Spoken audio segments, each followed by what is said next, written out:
The New Orleans Jazz and Heritage Foundation promotes, preserves, and perpetuates music, culture, and heritage through programs, cultural, educational, and economic activities year-round. Learn more at jazzandheritage.org.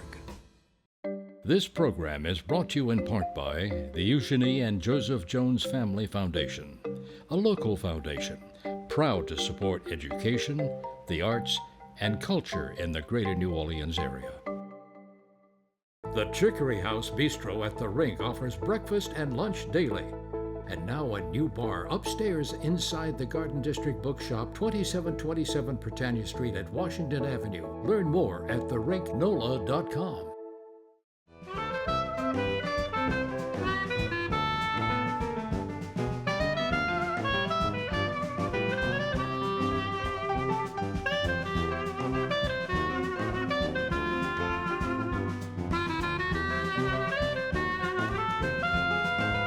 I'm Peggy Scott Laborde, and welcome to Steppin Out with updates from the local restaurant, arts, and entertainment scenes. Joining me, Stephen Montalvo, Executive Director of the Louis Moreau Institute for New Music Performance. Good to see you. It's a pleasure to be here. Glad that you were with us. Thank you very much.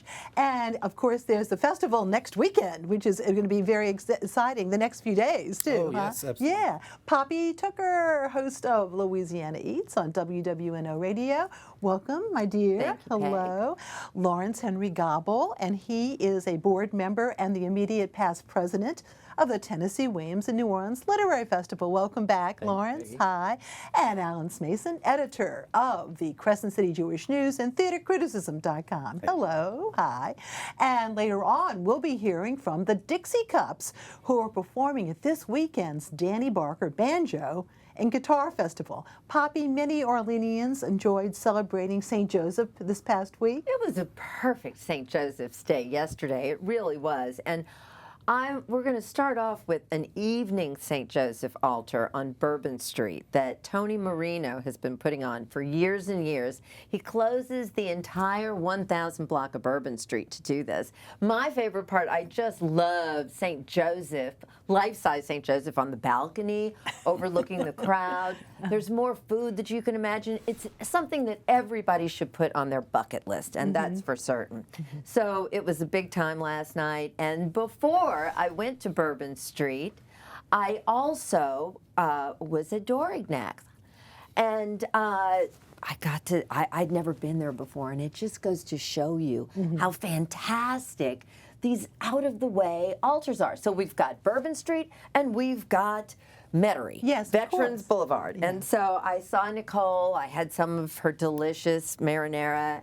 Anyway, you know, now that St. Joseph has passed, and that's, of course, Mi-Carême, and so we're right here in the middle of Lent, it's really important that we let everybody know how they can do some great charity work and eat well also. And that would be at Toop's Meadery on Fridays, because for lunch, that sweet Amanda and Isaac are doing this fantastic meal for $26. It's the lunch special: fried wild-caught catfish, hush puppies, potato salad, and tartar sauce. And 100% of those proceeds are dedicated to the Toops Family Meal nonprofit.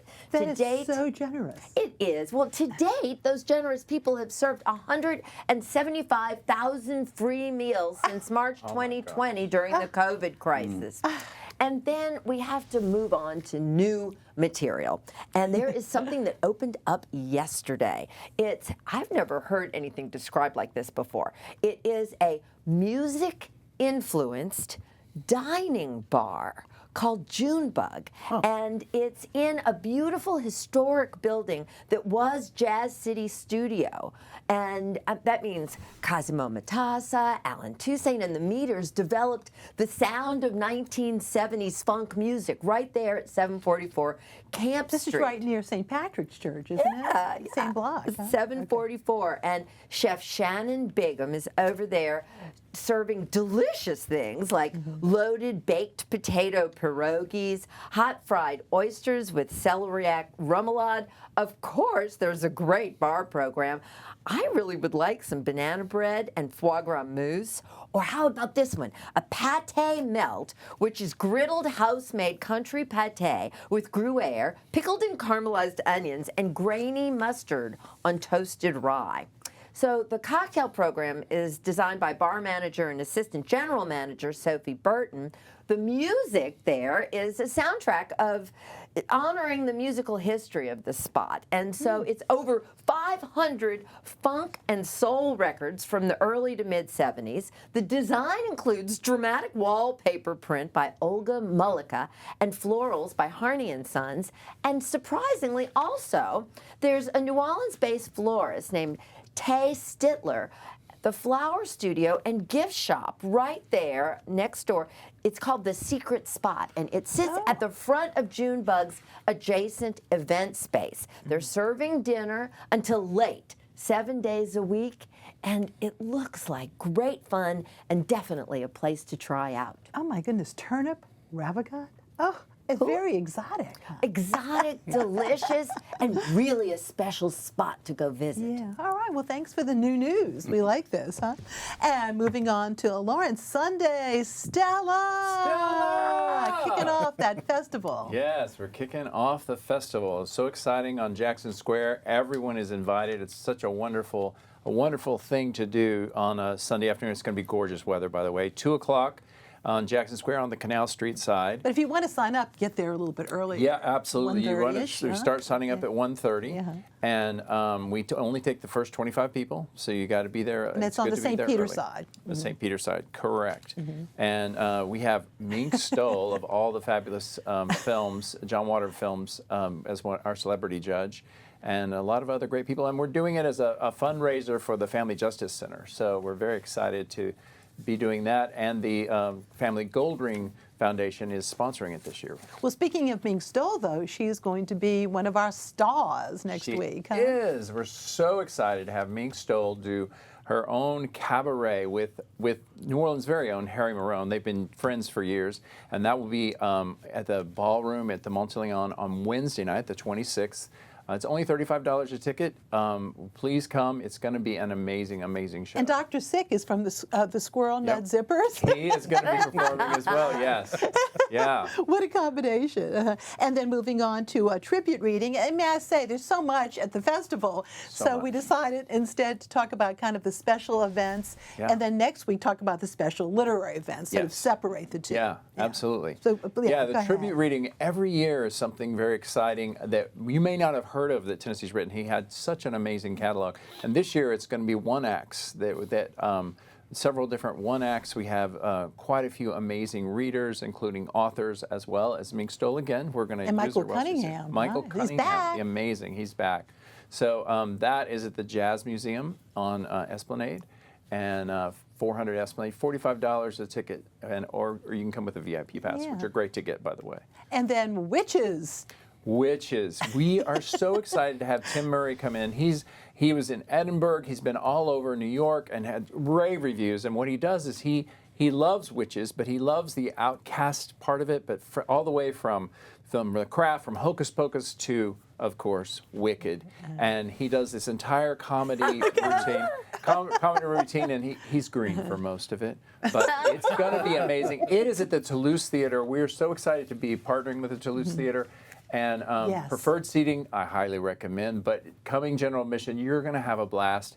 There's going to be cocktails. There's going to be performers before. We actually have a New Orleans witch that's going to be present, blessing people as they walk through the door. It's going to be a really fun night. Well, Lawrence, as you and I well know, the festival is so much more than just one festival. It's really, there's also one going on at the same time, too. And that's Saints and Sinners. Saints and Sinners, the LGBTQ Literary Festival. We have the most incredible authors from all over the world come every year. This is our 22nd year. It's the only one in the world. 39th for Tennessee Williams. 39th for Tennessee Williams, 22nd for Saints and Sinners. Yeah. And we have these incredible authors coming in, and we have so many events. I highly recommend even trying any of them, because they're just really, the creativity and the presence and the authenticity you can't find anywhere else. And just, one final little PS on this too is we certainly, the heart and soul is, it's Tennessee Williams, but it's not just Tennessee Williams. Right. It's so much more. It's other writers, so many writers, and other topics as well.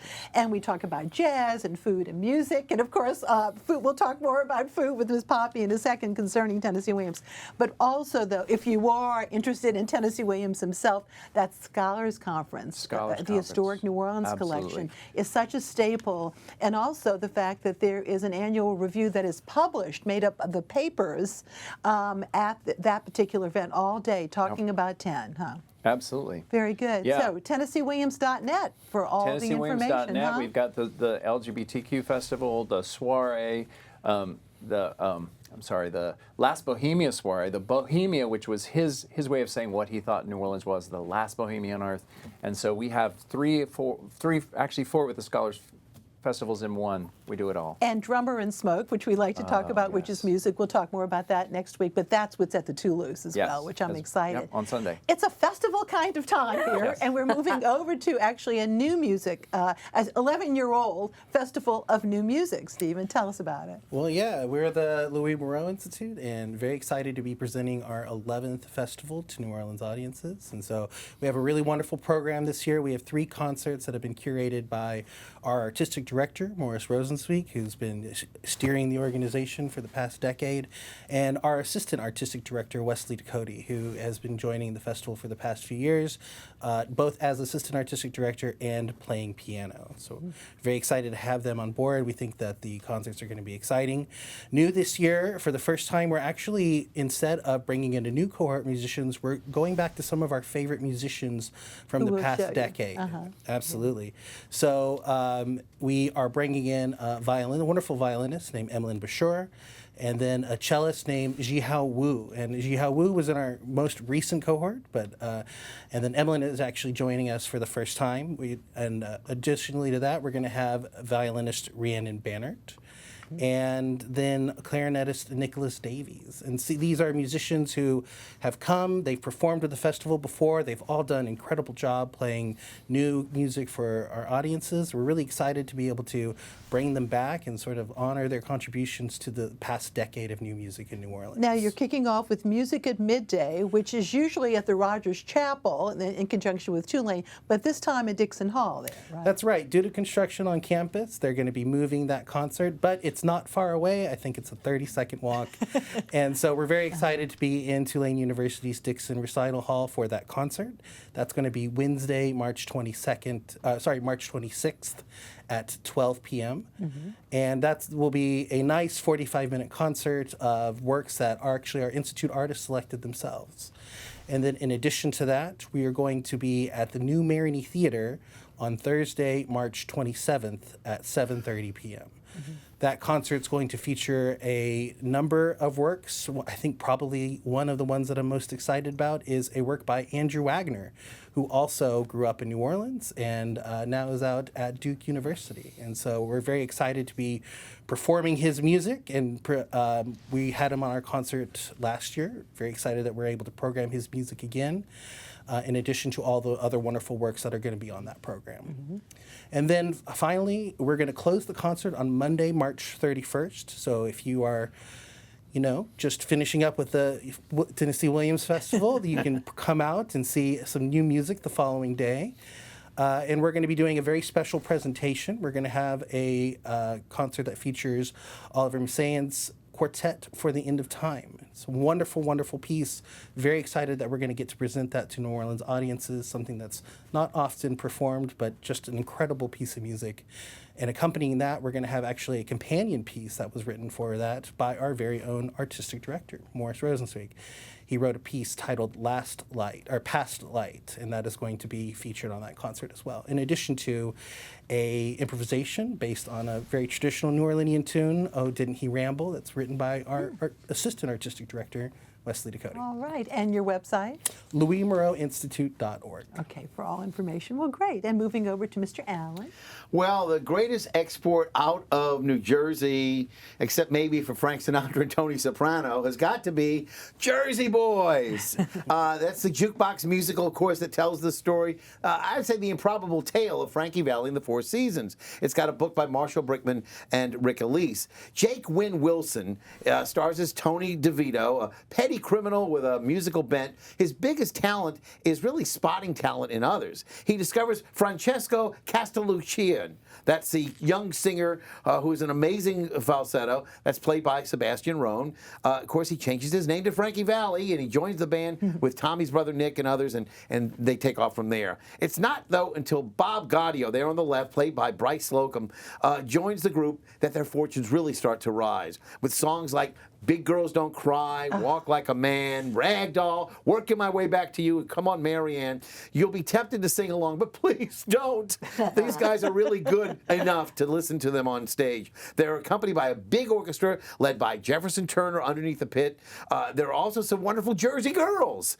Stephanie Aubrey, Monique Neffler, Melissa McKenzie, and Josie Oliver. They play roles like the angels and girlfriends and wives of the group. This is the first local production of Jersey Boys, and it really compares favorably with the national tours that have come here before. A shout out to Keith Clavery, who plays a number of ensemble roles, as well as Frank Von Hoven and Scott Sauber. Sauber plays producer Bob Crew. The set by Michael Kramer and costumes by Kathleen Van Horn are great too. And big kudos to the co-directors, A.J. Allegra and John A. Buisson, who really has a deft hand as the choreographer. They put out a hit with these Jersey Boys. They really did. May I say amen to that? It was really wonderful. Meanwhile, over in Kenner, the Rivertown Theater's production of Once Upon a Mattress opened last week, and it is the first starring role for Jordan Lawrence. And I have to tell you, she had a fabulous voice, the comedic chops, of course, to go along to play Princess Winifred, or Fred for short. Jordan is a delight, and she carries this musical written by Mary Rogers and Marshall Barra, and a book by Barra, Jay Thompson, and Dean Fuller. It's based on the fairy tale, of course, of the Princess and the Pea. Michael Civitano, who you see there on the left, plays the minstrel and also acts as the musical director. Double duty. He's seen here with Ricky Graham as the king and Ryan Nocito as the jester. Fantastic work by them. Not the least of which, though, I've got to mention is Vatican Loki in the role of Queen Agravain. She's seen here with Savannah Chason as the wizard. But Ricky Graham, I got to tell you, he's hysterical as the silent King Sextimus who chases girls and tries to be sometimes a good father to Prince Dauntless the Drab, the object of Fred's desires. He's played by Mitchell Samuel Cogan. Ryan Nocito plays the jester, as I mentioned, with Maria Hefty as Lady Larkin and Ryan Civitano again as the minstrel. They all possess fine voices, but especially Maria. Maria Hefty's got a great voice. Recommended viewing, of course. I want to let everybody know this is directed by Gary Rucker. It's great family viewing. Highly recommended. The cast is really terrific and a fantastic first starring role for Jordan Lawrence, who is an unbelievable turn as Fred. Do not miss this one, even if you have to swim a moat to see it.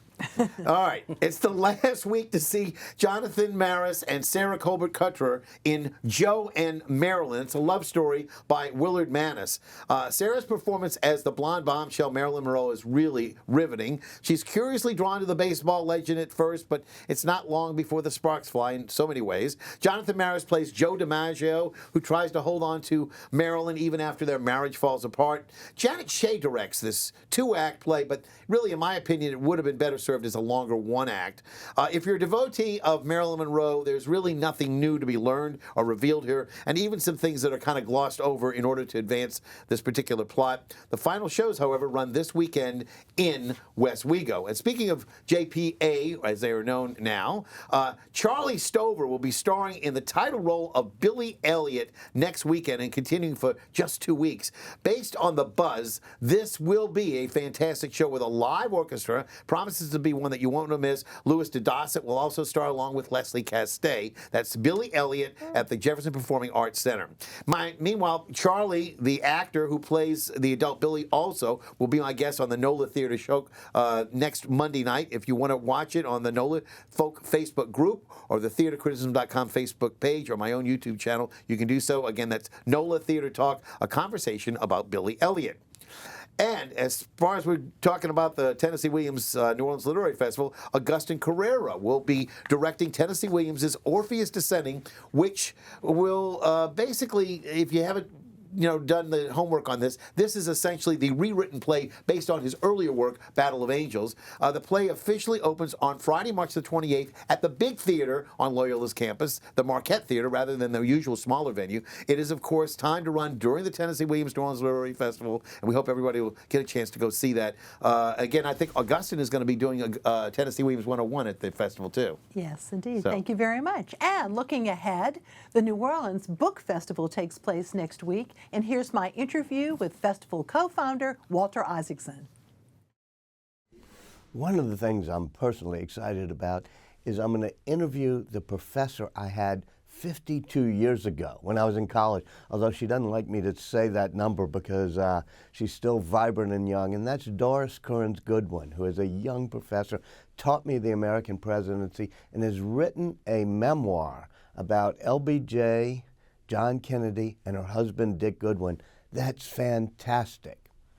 I'm also really excited about interviewing Jennifer Doudna, who won the Nobel Prize for creating a gene editing tool called CRISPR. And I wrote a book called The Code Breaker, which is about her. And it will be interesting not only to talk about her, but what it's like to have a biographer sitting at your side for 2 years.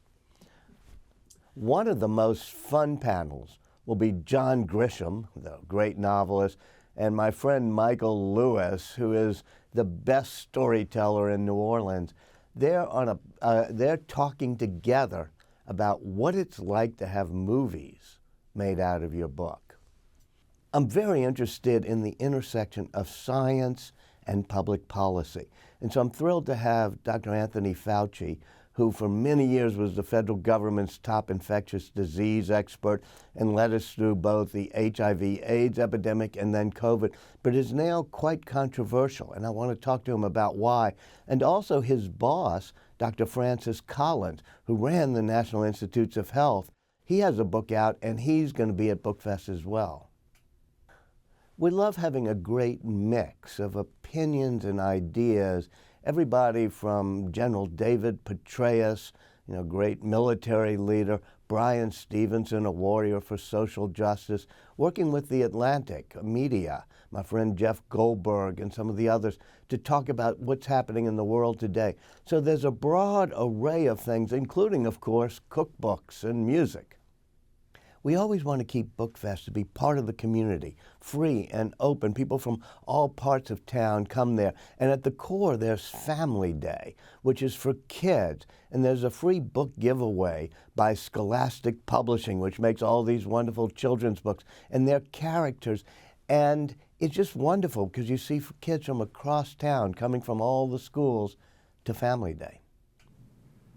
All right, and the New Orleans Book Festival is March 27th through 29th, and it, of course, is on the Tulane University campus. Go to bookfest.tulane.edu. And now, picks of the week. Poppy. Well, first of all, this Saturday, Billicard Salmon Champagne Breakfast at New Orleans' own Champagne House, Brennan's. That's 11 till 2. And then next Sunday, not this one, a drag brunch named Desire, part of the Tennessee Williams Festival, 3 courses and bottomless mimosas.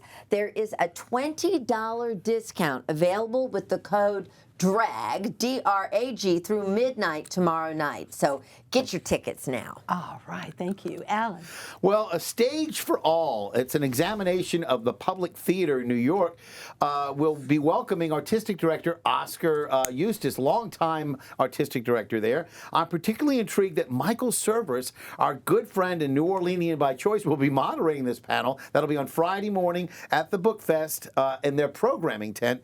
You can't miss it. The big tent, they have 2 of them now on the campus. And I'll see you at the theater. All right, and my picks on Saturday from 10 a.m. to 4 p.m., there will be a children's book pop-up sale at the Symphony Book Fair warehouse. That's a new warehouse. Also, there'll be young adult books, CDs, DVDs, games, and artwork too. 623 Distributors Row in Elmwood. The Alvin Ailey American Dance Theater will perform 2 different presentations this weekend, one on Friday, the other Saturday at the Mahalia Jackson Theater. Info and tickets, NOBADance, NOBADance.com.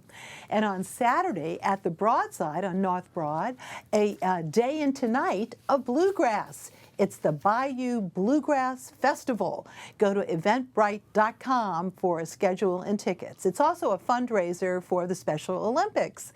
And check out the vast schedule of music during the Danny Barker Banjo and Guitar Festival, currently all over town. And on Sunday, though, the Dixie Cups will perform from 3:30 to 4:20 at the New Orleans Jazz Museum right there on Esplanade.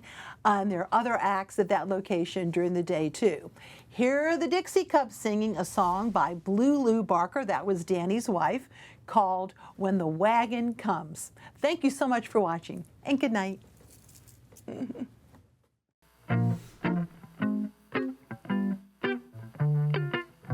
When the wagon comes, you go. Sis go, cuz go, auntie go.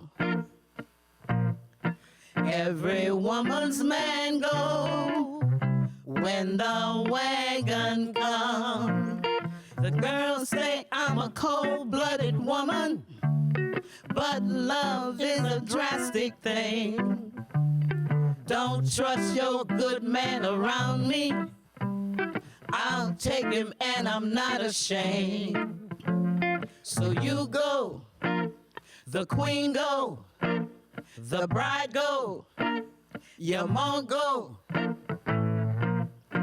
Every woman's man go when the wagon comes. Recall when I had Tom, Dick, and Harry. Those boys never had a fight. You simple chicks kept on a-talking, told me I wasn't doing. The New Orleans Jazz and Heritage Foundation promotes, preserves, and perpetuates music, culture, and heritage through programs, cultural, educational, and economic activities year-round. Learn more at jazzandheritage.org. This program is brought to you in part by the Eugenie and Joseph Jones Family Foundation, a local foundation proud to support education, the arts, and culture in the greater New Orleans area. The Chicory House Bistro at the Rink offers breakfast and lunch daily.